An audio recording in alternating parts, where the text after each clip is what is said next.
What's going on YouTube? My name is FG3000, back in the place to be, and welcome back to Clone Evolution. Today is patch day. We got a brand new update in the game. If you click on this little megaphone up here, it'll kind of detail the patch notes for you, and that's what we'll go through in this video. So first things first, now combat animation can be skipped in Arena, Airship, Expedition, and Guild Boss. That is a very interesting change. Now, of course, I'm a pretty big fan of this game, but the way I judge games is how they handle quality of life updates.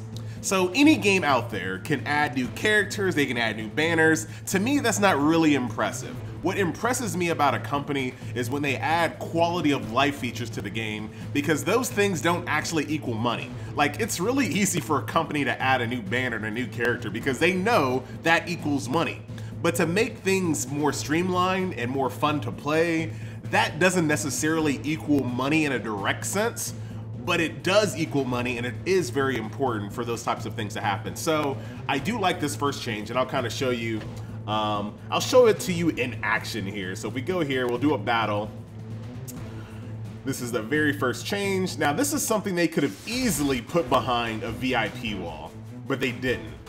I think that speaks pretty well for the company. I don't think anybody would have been surprised if that was like behind like VIP 2 or 3, but they gave it to everybody. So now you can just skip battles when it comes to that, which is really good because at the beginning of an arena season, you're right down in bronze and iron. Yeah, there's no reason for you to watch yourself like destroy people at the lower ranks. So that's the first change, absolutely respected. Like I said, that's Arena, that's Airship, which is good.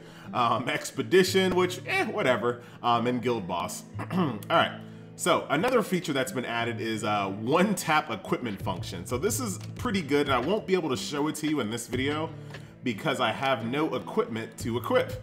Let's see if I get lucky. Nope, no equipment to equip.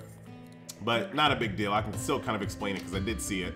So now there's a button right here in the center of the screen that says one-click equip, and it automatically equips your character. Now, why is that a good feature? Well, it's a step in the right direction. Expedition, as it is right now, it's kind of a clunky mode. As your characters die, the best thing that you can do is unequip that character and then re-equip it on someone else so you can continue to do Expedition. If you're not familiar, in Expedition, when someone dies, you can no longer use them again. But since all equipment is tied on a per character basis, you're gonna have to, once like, you know, my Trump dies, I have to equip my Shogun, and it's kind of a clunky process. Now it's a little bit easier. It'd be nice if they had a unequip all button as well, so I can go unequip, boom, equip all, boom, and then kind of go about my way. But it's a step in the right direction, and once again, it's something they didn't necessarily have to do, so I'll definitely take a one-tap equip function there. All right, so now Commander can check damage statistics used in campaign and dungeon. I don't know what this is. So we're gonna go and do it. We're gonna do this live. All right, I can't beat the certain stage I'm on right now, but it should still give us statistics on it, right? This is actually a pretty hard match. These guys are super, look at that, I'm already dead. Unless I get a really good stun off that stuns both of them. Nope. Down goes my Lee, who's super important in this fight. That heal's not gonna be good enough. Ah, Trump lived again. I need Lee. I just don't have enough DPS at this point. Yeah. Nope. And that is GG. Alright, so let's see what this was talking about here. Is it in this screen? There it is. So it shows basically some damage meters here. So I can see that my Blackbeard and my Obama is the king of DPS here. Lee died kind of early, so that's not really a good representation. It'd be nice if they might need to add some target dummies in the game as well. That'd be kind of cool. So that's the other update there. You can check out your DPS meters. Now Commander can check heroes obtaining ways in hero charts, which is actually a really good change. When I first played the game, I couldn't figure out why I couldn't click it. But now, let's say for example, you want this George Washington, you can click this button right here and it tells you exactly where you can find them. In the Arena store is one place and the Gene Bank is another place. The next step for this, the next logical conclusion that I hope they add is a quick link from this screen to that direct store. So if I can find it in the arena store, there needs to be a button, or this needs to be clickable so I can go directly to the arena store and see that he's there. And I'm gonna double check that because I didn't know he was in the arena store. Is he actually in the arena store? There he is, 400 tokens. There is your George Washington. So that's that. So very, very cool. Honestly, what I would like to see is just a store button that just has all the stores in one button. But once again, hey, I gotta give credit where credit's due. That's a step in the right direction. Now click hero fragments can check hero attributes as well. That's another thing that I couldn't understand why I couldn't do. If you're in this screen right here, you can just click on the actual fragment itself and click on this magnifying glass and it shows you the character there. So just some nice quality of life features to make the game more intuitive. So props there. Once again, quality of life features are things that don't bring in money, but it makes the game more pleasant to play. So I gotta give props to developers that do that type of thing. So the next thing is reduce the power requirement in Tavern and increase the possibility of blue and purple tasks in Tavern. So I'm gonna have to see this after the update. The update's in 8 hours, so we'll have to see how that breakout is. As it is now, you get lots of gray and lots of green quests.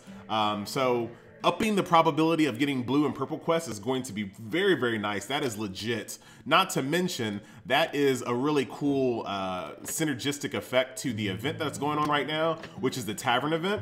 And you can see, since this event started, I've only gotten 5 blue tasks. That's it, and I've only gotten 2 purple tasks since the event started. So since they've upped the probability, the chances of me getting these 10 clone blueprints should be pretty high, I would hope. Of course, these transgenic enzymes, which are like gold. And then purple tasks, that's good. If I can just get a couple more purple tasks than I did before, that's a guaranteed that I'll be able to get these perfect clone blueprints, which is super exciting. Maybe not these, but I'll still take those perfect clone blueprints. I'm all about that. Those give you a guaranteed blue at the very least. So very good change there as well. Reduce the difficulty degree in some campaign levels, which is a welcome change. Sometimes you can hit a brick wall, so I'll absolutely take that. Kind of like the brick wall that I'm at right now. Optimize a filter function, okay. Optimize opening performances of different technology. I guess that is the game runs better on more phones, I'm assuming. Increase the dropping of equipment in some campaigns. So there's more equipment to be found, which means there's more things to equip and there's more things to disassemble, which is a really good one. And then last but not least, this is just talking about the events that are going on. Our current event will last until the 28th. Login rewards, log in daily to acquire a bottle opener, what? And a huge massive pack, which we've already talked about. What is this bottle opener you're talking about here? Or is this something that I've already picked up?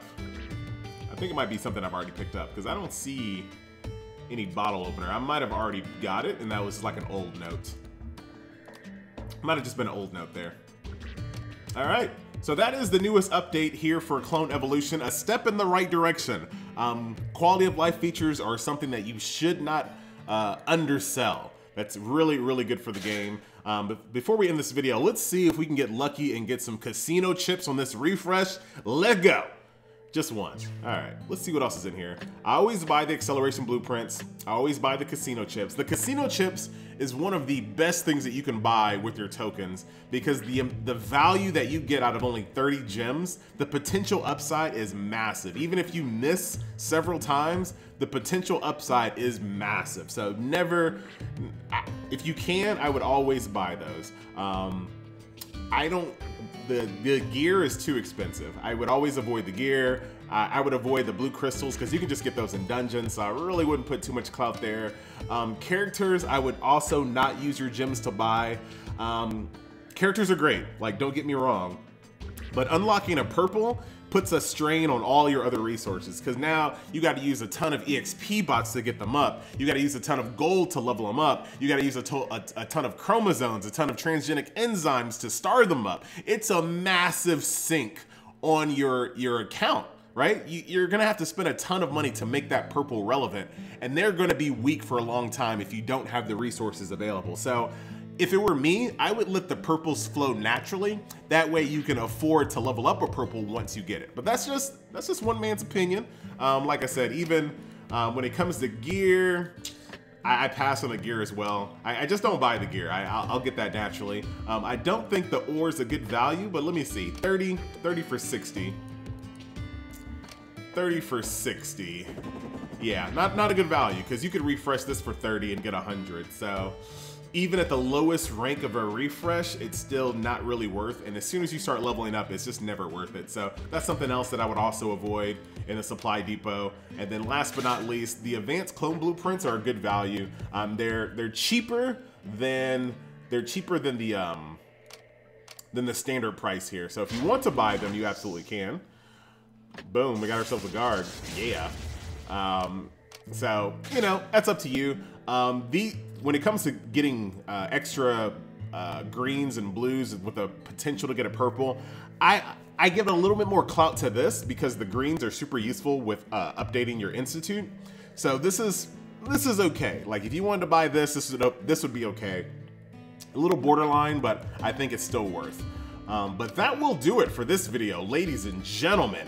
That is Clone Evolution, quickly becoming one of my just favorite casual mobile games. Really fun game here. Let's end it with the expedition mode to test it out really quick. So apparently you can also skip this as well, which, you know, I didn't think they really needed to do that, but now you can. There you go. Let me switch you two around. So that's kind of what I do when it comes to expedition. I kind of switch my tanks around because whoever's in your #1 spot gets hit the most. So sometimes you have to kind of move those around so you can get more out of them. That's fine, actually. So now expedition is way easier. Look at that. Very nice. Trump still looks good.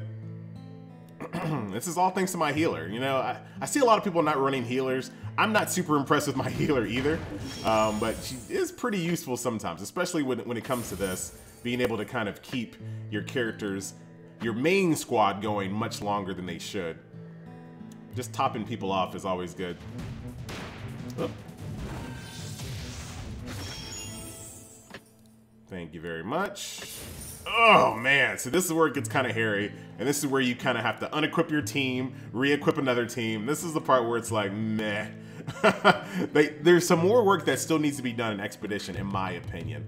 But that will do it for this video. I need to get 50 more points because I'm gonna buy this Alchemist. Because I want my Lee to go purple, and I don't want to get rid of my Tut. This will give you, now the video's done after this, I promise. Here's my team currently. I have purple. I'm gonna start calling them by their real names apparently. Social President, there you go. We got a purple bear hunter, Kappa, who I'm trying to rank up. But he's a long way from being ready to join my roster because I'm gonna have to get him up to level 58. I'm gonna have to upgrade all of his skills. I'm gonna have to turn him I'm gonna have to get him a couple of stars. He's a long way away. But here is my current squad of people here. We've talked about these guys in other videos, but I just love the artwork. This game, just looking at it, just puts a smile on my face sometimes because the artwork is so freaking good. This game wouldn't be near as fun to play if it wasn't for the artwork. So I want to keep my King Tut here, Tutamon. I want to keep him because his purple form is actually pretty legit. I don't know if I want to get rid of any characters that can go to purple, so I'm not going to use him as an upgrade fodder. I don't want to do that. Same thing with King of Oil. He can go up to purple. So I think I might keep him. This is a new character that I got today, was Clone Bus, which seems like a pretty cool character. Attack with the entire enemy front row with a 20% probability of freezing them for 2 rounds. Being able to stun and being able to freeze people is super powerful. Now, I shouldn't, but I really dig this character and this character design. This ability looks really legit. Attack 4 of the lowest HP units. 4 lowest HP units and poison them. That is legit. He can also go to purple, so that's pretty hype. Who else have we? We've already talked about all these other characters. In this one, I also got Desert Fox. Blitzkrieg. Inflict damage. 1 enemy unit while you increase your rear row speed by 20%. Okay, so he just attacks 1 enemy really hard. but then increases the speed of your entire rear row by 20. So he might be some good synergy if you really want to go really speed crazy. Speed yourself up and slow the enemy team down. Might be an overkill though. But that's pretty cool there. There's Desert Fox. We also got Gandhi here. Light of Gandhi, attack the enemy front row and reduces the front row's defense by 25%. I think this might actually be an underrated ability because trying to rip through the front line as fast as you possibly can is super important in PvP. So a character like Gandhi might be a legit pick for a supporting character for you. Not to mention he has the ability to go purple as well. So he might be someone I'm gonna start looking towards because the sooner you get down the front line, the better it is for you. We also got, I think this is modeled after Alexander Graham Bell. Inflict damage on the enemy front row and then ignore the target's defense by 15%. So that's not bad. And that will do it. So now I'm officially done with the video. Ladies and gentlemen, thank you so much for watching. Do I have 8 now? Do I have 8 or do I have 7? Dang it. This is one VIP that I recommend. Getting the VIP up to the level, I don't know if it's 2 or 3, but I highly recommend getting your VIP up to that level where you can draw 8. It only costs you 8 tokens to draw 10 times. That's a really good value, in my opinion. But that's that. I'm gonna keep it on this screen for a little while longer because I really need this blue. I gotta have it. I really should probably refresh because I've already gotten 2 things off this screen, but I gotta get it. I gotta get another King Tut. Actually, let's see. There's a Mulan there. Okay. Whatever. Anyway, I am done. Ladies and gentlemen, thank you so much for watching. My name is FG3000, and we'll see you next video. Later.